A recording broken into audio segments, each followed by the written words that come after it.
Eddie Griffin has had a lot to say since the launch of his podcast, The Butt Naked Truth. During his latest episode, Griffin told the story of a confrontation he had with an audience member while he was on stage. This prompted him to suggest that the FBI plants audience members in comedy shows to disrupt them. His main argument would be that the government is trying to scare people from talking. Griffin would say, if you're at a comedy show, be careful what you say because someone might snap. Any comedian out there, if you've got someone trying to rush the stage, check his paperwork. With the story Griffin told, in addition to Dave Chappelle's recent attack, has got us wondering if Griffin's claim of FBI plants are valid. Today we have our comedy hype analyst, Yamanika Saunders, and Pierre calling in, along with a very special guest, comedian Marcus Harvey, in the studio to give their thoughts and reactions. But first, let's take a look at this clip. Comedy is getting dangerous. A lot of motherfuckers are fucking snapping at comedy shows all of a sudden. It's FBI and CIA agents. Or they trying to create a trend. Yeah. That if you're at a live show, be careful what you say. Motherfuckers been doing that to me for over 40 years, so I can see them when I see them. Yeah. But these new comedians ain't used to it. This is the government trying to scare motherfuckers from talking. Freedom of speech attack. You know what I mean? Hoover had these rules of engagement for entertainers. If you can hold the attention of over 1,500 to 2,000 people, you're dangerous. FBI's will be at your show. Period. Because you can change the mind of 2,000 people, and those 2,000 people will go out and each one will teach 10. Now when you're dealing with 200 to 2 million people. Right. Now it's a movement. Yeah. Ain't nobody trying to whoop comedians' asses. These are all plants. These are all plants. So any comedian out there, you got a motherfucker trying to rush stage, check his paperwork.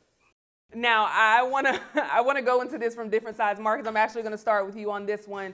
You know, he mentions Edgar Hoover saying, like, if, you know, you can manage or control or grab the attention of 1,500 to 2,000 people, that you're dangerous. I wanna get your thoughts. Do you believe this?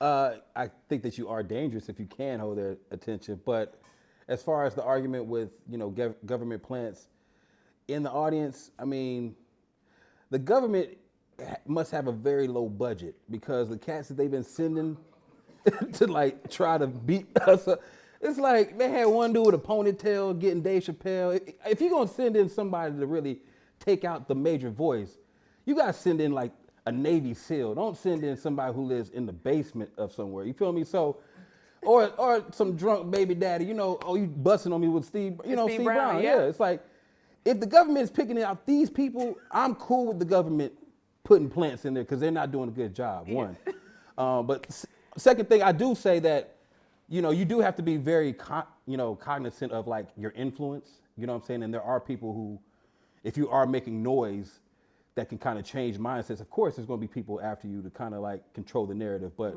beyond that, I mean, I love Eddie Griffin. I mean, undercover brother, but this just feels like a conspiracy, brother. You know what I'm saying? And that's it.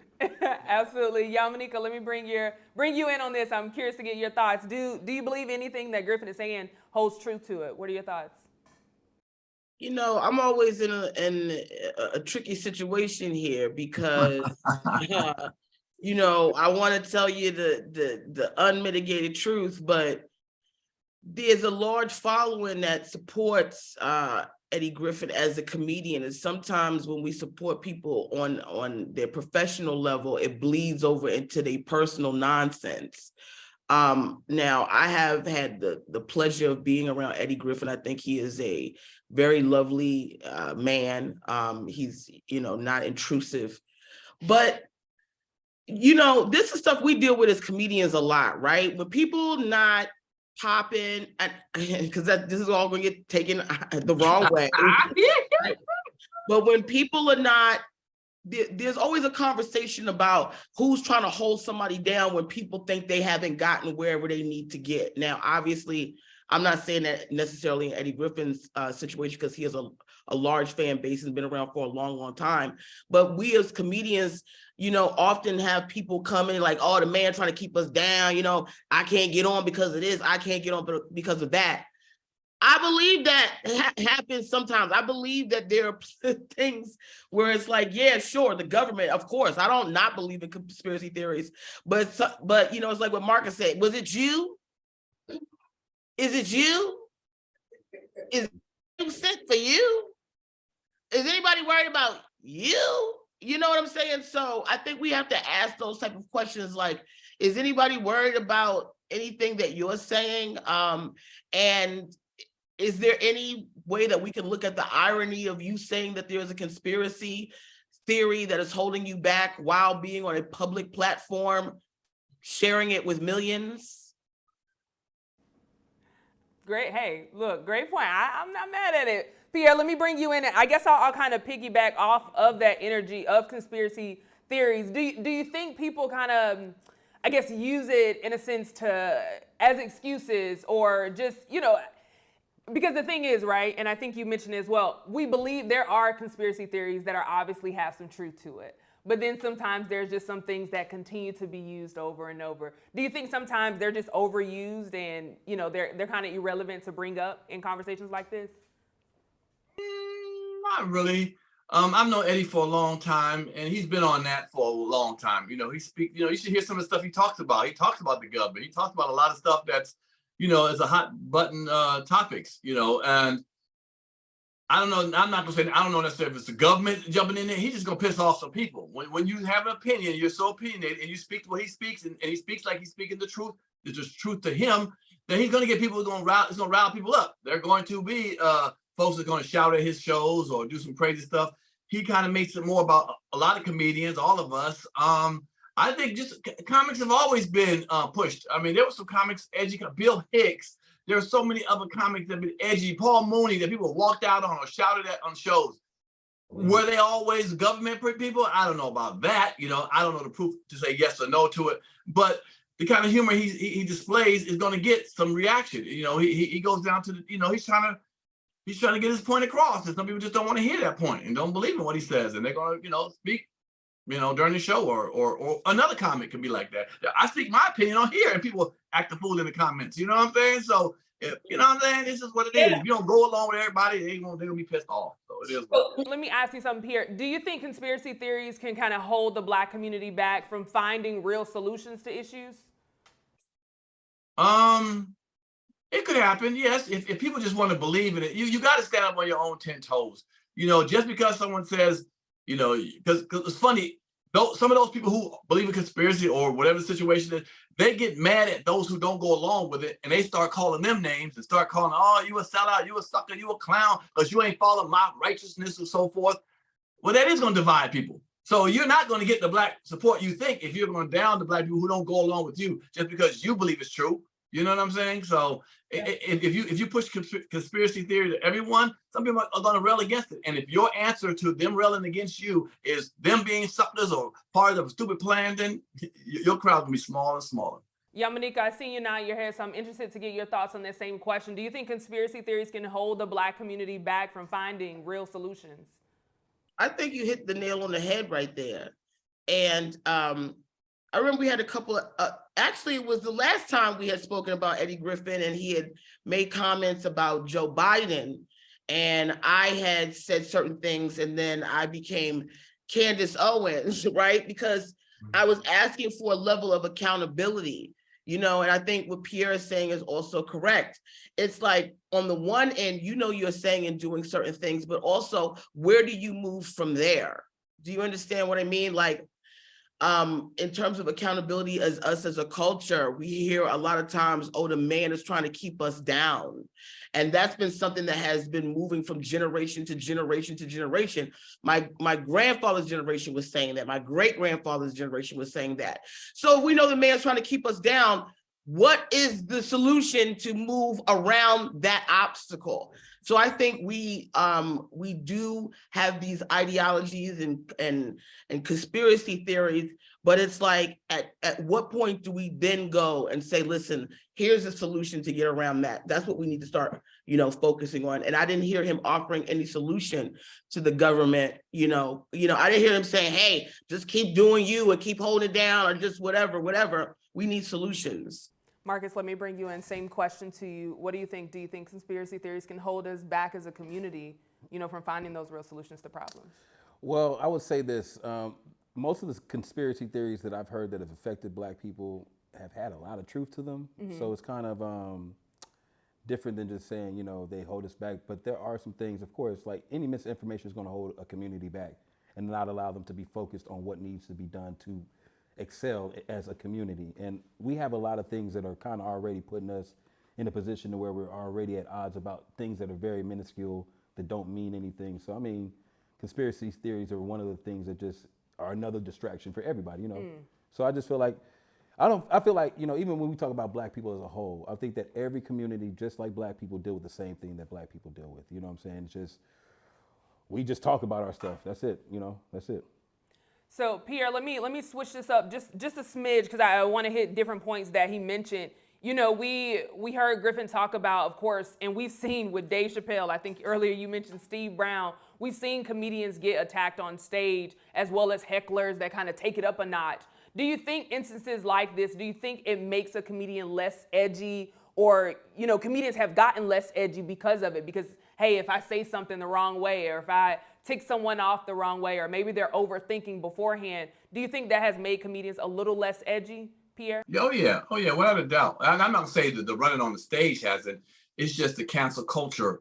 I go back and look at some of the most classic stand-up comedy special, Eddie Murphy's or Richard Pryor or early Dave Chappelle. There are words said that you cannot say anymore. Well, you can say them, but do you want the backlash and lose half the fan base and all this other kind of stuff? And, people can say, oh, damn them, keep on saying it. Well, okay, well, that's fine with you. I see you ain't mouthing off how you want to mouth off at work. You know what I'm saying? These people who are in the comments, you don't mouth off. You watch what you say to your boss. You don't tell him how you feel when he walks away. So, yeah, there's a certain level of saying, you know what? Is this word worth saying? Is it worth, can I do my act another way? Well, 20 years ago, you just let it go out. But I don't want comics to lose topical stuff that they want to talk about because of cancel culture. I don't want to do that. But every once in a while, there are words that you might want to, stray away from saying. If you can still make it funny without saying that word, then do it without saying that word. So yeah, there's a bit of it. How do you stay edgy, Pierre, as a comedian? How do you handle that situation where you're still able to keep your edge, but not veering over too much? I probably, because I'm a fucking genius. You know what I'm saying? That's why. That's what I am. That's what I. I'm not bad. Let me not be edgy. I'm a fantastic comedian that studies the craft well. And but no, I'm just gonna be me. I'm gonna be me, except a couple words. You know what I'm saying? It's gonna be what it is. That's why. It might be why I'm not on the next level. Shit. I mean, there's levels to this thing. Maybe I'm, because I don't play, the game all the way around. But yeah. Yeah, Monica, let me bring you in and get your thoughts. And I think it's great being able to have a panel full of comedians. I love your perspective as well. As a comedian, what do you think? Do you think it makes you or other comedians less edgy, in situations where you may offend someone that wants to come on stage and take it up a notch? I mean, I take it up a notch. I always do. And I'm always grateful when Comedy Hype shares my clips. I post a lot of, interactions and stuff with the crowd on my page and my comedy. I don't have that problem. But then again, I'm still building and growing. So I'm not here to tear down whatever he feels. Right.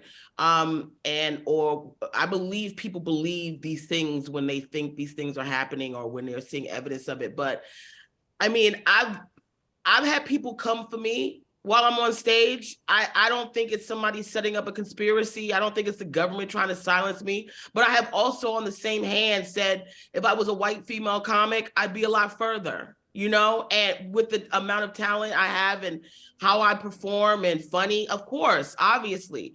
So I think there are two different things going on. There's the issue of what does the Black community feel in terms of conspiracies or, what's disadvantaging us. And then this is a topic that is specifically for comedians, right? And yeah, we all probably have that point where we're like, man, if I had this and ain't they pushing this one and that one. We're human. Yeah. You know, I've been petty, I've been jealous, you know, I've been angry, I've been disturbed, you know. So when I'm in those moments, shut up, Pierre. Pierre talking about of me. Right. You've been jealous of me, Yamanika. I just want to feel validated. So I will honor his opinion and his feeling as a comedian about what's going on. But I think on the overall, when we know that we have been a disadvantaged people that have been brought away from our own land and socially and economically disadvantaged at every turn, we need to stop asking the people that have done those things to us to help us out of it. It is almost irrational for you to think that people who are keeping you in a certain place are going to be your savior. So when I say those things, it's not to undermine my community or tear the Black man down. It's to say we've been doing this same thing over and over and over again, and we're sort of making little gains, but there's still a stalemate in a lot of areas. So I don't want to talk about what our problems are. We know what they are. How do we navigate around the obstacles that are keeping us back? Whew, I feel like that would be like the closing, but I got to go to Marcus before we do that. Marcus, I want to get your thoughts. As a comedian, you know, does this make you less edgy, or how do you handle knowing that, you know, when you're telling jokes, somebody could possibly be so offended that? I mean, that's just the way of the world now. Like, everybody censors themselves in some respect. As Pierre said, like, people in the comments would be like, man, I would have said this, but like when you at your job, You don't say nothing. right. I got that TPS report to you right away, sir. You know what I'm saying? It's like, you know, you asking for a day off. You know what I'm saying? Like, none of us is asking for a day off. You know what I'm saying? You requesting that stuff. So, you know, it just, everybody has thoughts of what like they can say because what they're willing to risk as far as their career versus, you know, and even their livelihood. You know what I'm saying? So it's like everybody's going to kind of find a way to be like, yo, maybe that might be too far, or if I want to get my point across, if I want to get it across to a broader community, I can word it this way. Or if you just want, and then some comedians are just like, shit, fuck it. Like, I'm just, excuse my language, or some comedians are just like, yo, forget it. I'm just who I am, and this is how I am all the time, on and off stage. So, and that's what makes them authentic. So just, if you stay authentic to yourself, you're gonna be straight. Absolutely. Well, as you all know, every Wednesday we have a live studio audience. And of course, Smokey Stallion gets, yes, we can give it up, yes. We gotta get signs. We need signs. Every week, Smokey Stallion has a viewer spotlight. So first up, I'm gonna call up the owner of Malawi Plant Oil, Kyle Brown, to ask you all a question. So let's give it up for Kyle. My question is for you, Yamanika. So, you know, we talked about funny comics, right? Isn't that synonymous with being edgy? No, I mean, we've had people like Louis Anderson, right? We've had people who give them, even Kevin Hart, right? He's very particular about distancing himself from his large fan base because he doesn't want to alienate people. I think there's a lot of comics that maybe not necessarily go out to be, sort of, cautious, but just the things they talk about just aren't, edgy. They're just more fun. I love watching comics who are like that too, who are just, fun and just, they're talking about, Seinfeld was very much like that, the airplane or some soap or hot soup, but then there are comedians who get on stage and, we used to have a show on Comedy Central called This Week at the Cellar, and we had to talk about current events, most of those political. And a lot of times I was the comic that was edgy, the edgiest comic on there. But that's because I would always be talking about the current events that were happening.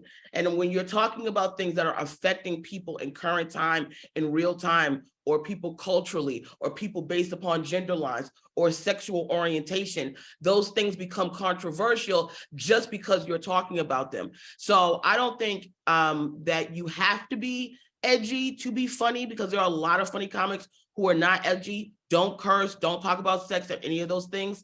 But I do think that when you're able to execute comedy around topics that are considered to be controversial, it does give you probably more impact with audiences and socially. That's actually a very good question. It reminds me of rap. Rap just seems like it's not successful unless it talks about angst and cursing. Most clean rap isn't really successful. And if you look at the big scheme of things, I agree with kind of what Yamaneika said, but in the big scheme, edgier comics become more successful. If you look at the top 10 comedians of all time, probably 7 or 8 of them curse or were edgy.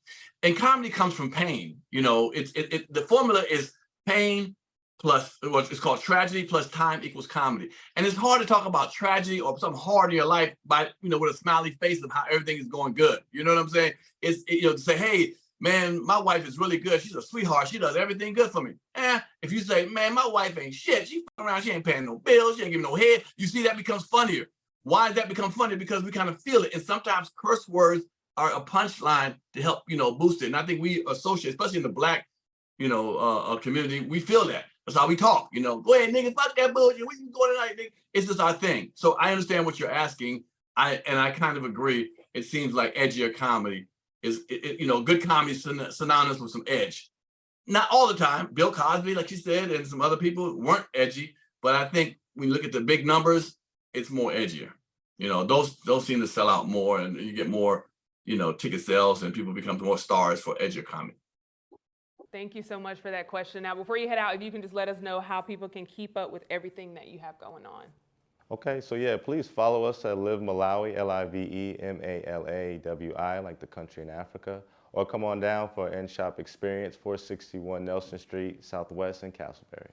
Absolutely, and I know y'all heard that Malawi, like in Africa, and they're here in Atlanta, Georgia. So make sure you add Atlanta, Georgia to that. Let's give it up for Kyle. Thank you so much. All right, and next up for our Smoky Stallion viewer spotlight, we have podcast host A. Marie, who wants to ask you all a question. So thank you for joining us, A. Marie. What's your question? So since everyone is a comedian, what conspiracy theory do you feel like just needs to go away? We do not need to discuss it anymore. Definitely that black men cheat. That is definitely a conspiracy. Thank you, brothers. Thank you, brothers. We're very communicative now. We go through therapy. We're very gathered. Let's normalize the black man being built back up. I was doing pretty good with the comment section. Come on, you can do it. You can do it. You can do it. Okay. Talk to the Samuelites.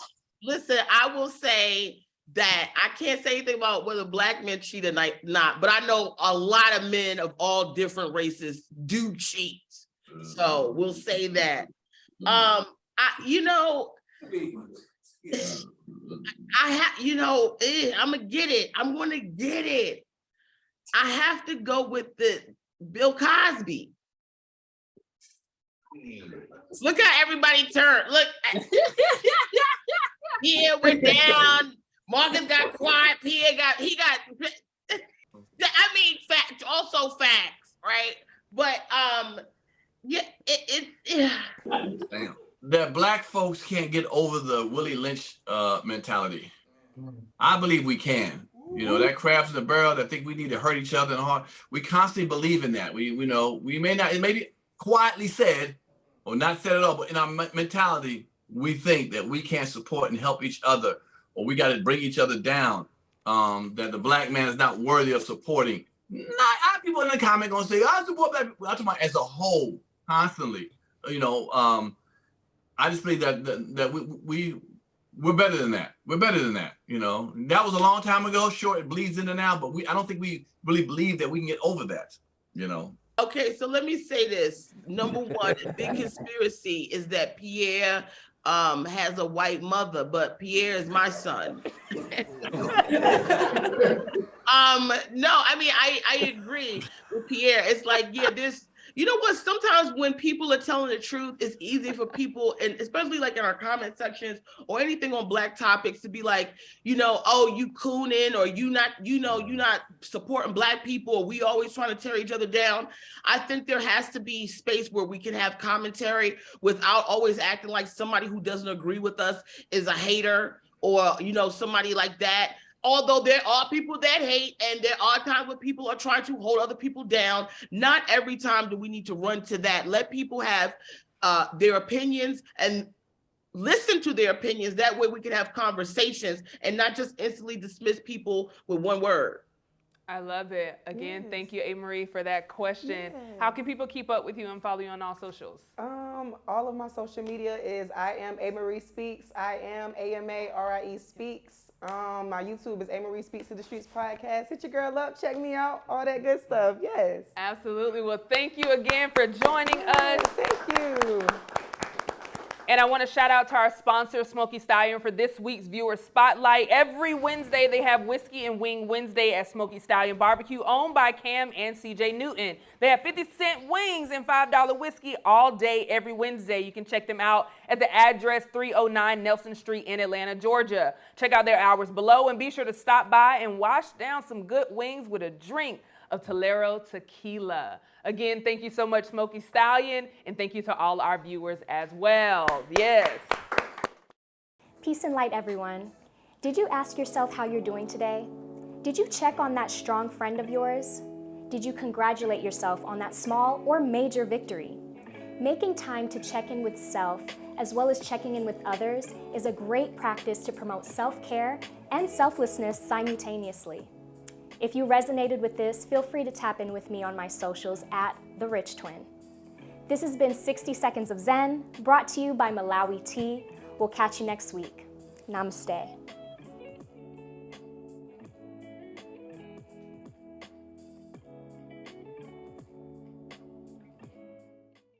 Today has been a pretty good show, and I appreciate y'all for chiming in on this one, making it fun, but still giving information as well. Of course, before we head out, I'd like to know what you have going on, and of course, how people can follow you. So, Yamanika, I'm going to kick it off with you. What do you have coming up? And of course, how can people follow you?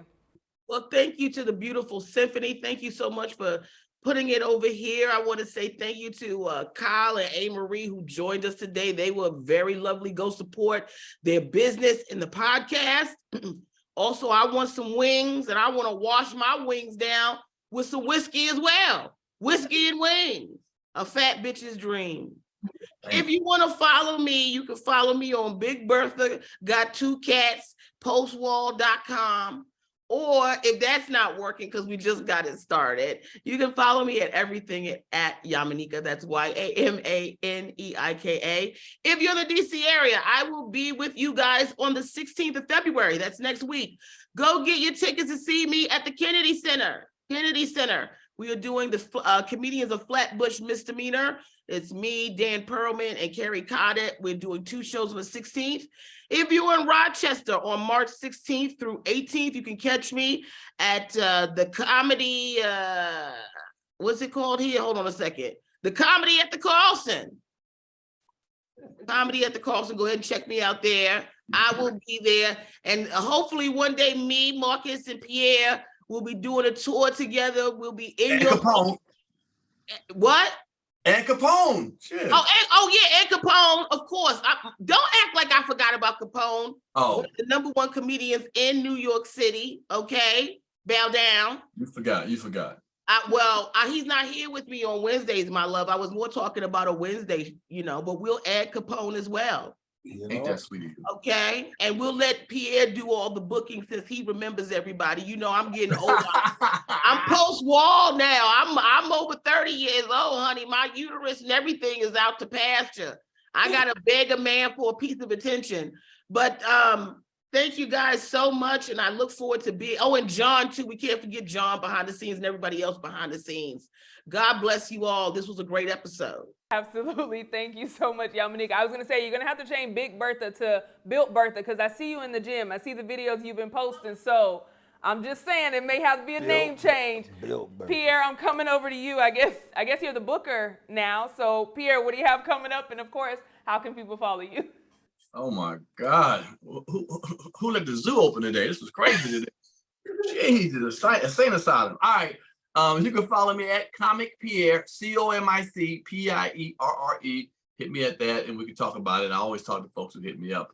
I will be this Saturday. Will be at the Exton in Exton, Pennsylvania. That's EXTON, Pennsylvania, at the Exton Hotel and Conference Center. with two other good comedians. It's on Pottstown Road. So, Pottstown Pike, whatever it is. Come check me out. If you're in Pennsylvania, holla at your boy.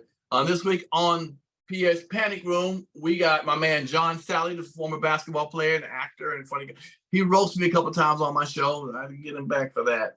But just that right now is what we're doing here. And again, I enjoy this week. This show was interesting, and we keep doing it.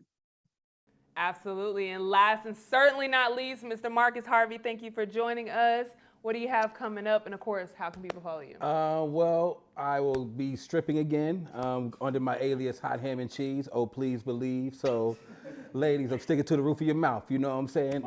Nonetheless, yeah, you already know. I got my inhaler ready. I got a new compartment in my G-string. It's going to be fire, ladies. Y'all going to love it. Also, you can catch me, just catch me everywhere on Instagram, the Marcus Harvey. I will be cutting at All-Star Weekend next weekend in Salt Lake City.